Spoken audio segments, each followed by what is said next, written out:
welcome back. You're watching First Half on Bloomberg TV India. Now turning the focus to IT, from down in the dumps in 2009 to $5 billion in 2015. That's the target Mahindra Satyam CEO C.P. Gurnani has set for the company in the next 3 years. Let's listen to a slice of that conversation earlier.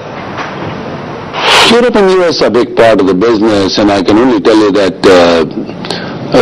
I see opportunities. I mean, I'm not a kind of a guy who only looks at the negative side. I mean, the debt crisis. So what's the positives? What are you looking at? The positives is very, very clear that the untapped market that companies like us, Mahindra, Satyam and Tech Mahindra have is still very, very huge. The potential of us being able to add value to our prospects and customers is still very, very high.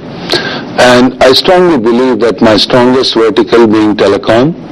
In telecom, the whole industry shift from voice to data services, the whole industry shift from 2G to 3G, 3G to 4G and LTE, you will see that the rate of innovation is going to only quadruple. It is not going to slow down anyway. I want to bring in China at this point, a market which is key in Asia, but it's a very difficult market for Indian IT companies to penetrate. I mean, your rivals are finding it almost impossible to secure huge deals.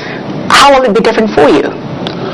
I think again, and I won't say it's an easy market, because the regulator has two policies, I mean, one for the local companies and one for the external companies, and it makes it a little more cost ineffective for the companies like us to come and do business in China.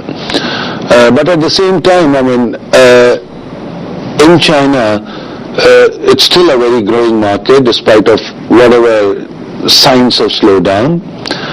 Still a market which requires a fair amount of design engineering capability. We already shared with you in our previous meetings that we'll grow our base from 500 to 1,500 people in China. What will that translate to in terms of revenue and profit in 3 years, your mission 2015? I think we're still a low, it will be a single-digit number as a percentage of my revenue. But, and considering that I today have about 81,000 employees across both the companies, I mean 1,500 is not going to really tilt the scale completely. But it's a very, very important market. As I said during my earlier conversation that there are some companies which are truly global. I mean, Huawei last quarter became the biggest telecom equipment manufacturer in the world. I mean, they overtook Ericsson. I mean, ZTE is not, going to wish that away. I mean, they are also going to be very, very aggressively competing in the market. Similarly, you see that in a lot of other Chinese companies becoming truly global. Mr. Gurnani, there were plans to really relist on the New York Stock Exchange. Is that still on the cards? Are you still planning to do that? I mean, I first need to go through one part of the story, which is the merger process. Let me finish the merger process and, let me work towards the mission 2015, and at an appropriate time we will come back, and that option is always open. Alright, that's C.P. Gurnani over there talking on the outlook for Mahindra Satyam. It's time for a short break right now, but stay tuned to Bloomberg TV India. All the market action continues after this short break.